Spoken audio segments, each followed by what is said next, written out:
was deep in thought, which was pretty much all the time.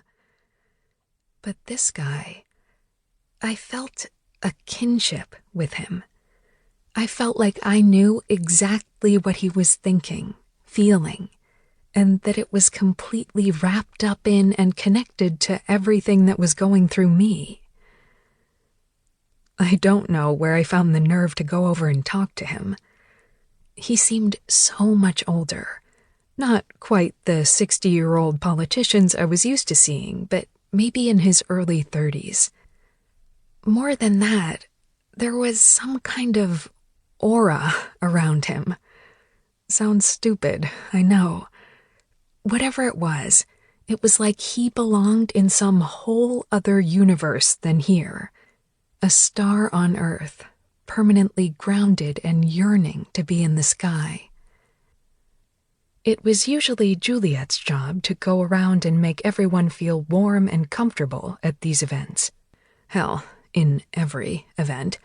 But she wasn't here yet. And though I could have easily stayed in the shadows, I was pulled to him, like he had a wave of gravity whirling around him. I remember what I was wearing.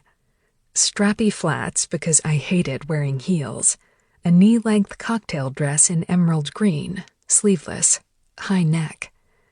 It made me look older, and I wore it because my mother always wanted me to look like a lady. With a glass of champagne in hand, I made my way over to the windows, my heart racing the closer I got to him. He looked taller, up close, well over 6 feet. His shoulders were broad, like a swimmer's, and suddenly I had a vision of him diving into the lake. The navy blue suit he was wearing looked well tailored, but he seemed uncomfortable in it, like he couldn't wait to get rid of it. I stood beside him for a moment, followed his gaze out the window. He seemed lost in his thoughts, but out of my peripheral his head tilted slightly and he brought his eyes over to me, while I kept staring at that wide expanse of water stretching out to the horizon. "Can't wait to get out of here?" I asked, but though my tone was mild, my delivery was bold. It was as if someone else had taken a hold of my body, forcing me to speak. I slowly turned my head to meet his eyes. I was taken aback for a second. He was staring at me like he knew me, even though I'd never seen him before. Then again, I was sure I'd been staring at him the same way. That feeling of knowing. He knew me. I knew him. And who the hell knows how that was possible? His eyes were brown. Are brown. Dark with currents of gold and amber, giving them beautiful clarity. Slightly almond-shaped.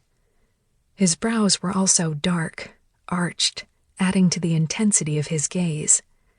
He's the type of guy whose eyes latch onto you, dig deep, trying to sift through the files of your life, see who you really are.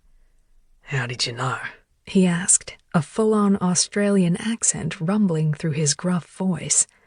It made my stomach flip, my core smolder. "How did you know?" is what it sounded like. Funny how I stopped hearing the accent after time. I gave a half shrug and looked back to the party. More people had flooded the room, mingling around the appetizers. My mother was in the corner, a crowd of politicians around her. She didn't see me. She never did. "Because I think I'd rather be in the middle of Lake Michigan, too," I told him, "than be stuck here with all these people." "These people," he repeated. My focus was drawn to his lips, full, wide, tilting up into a smirk.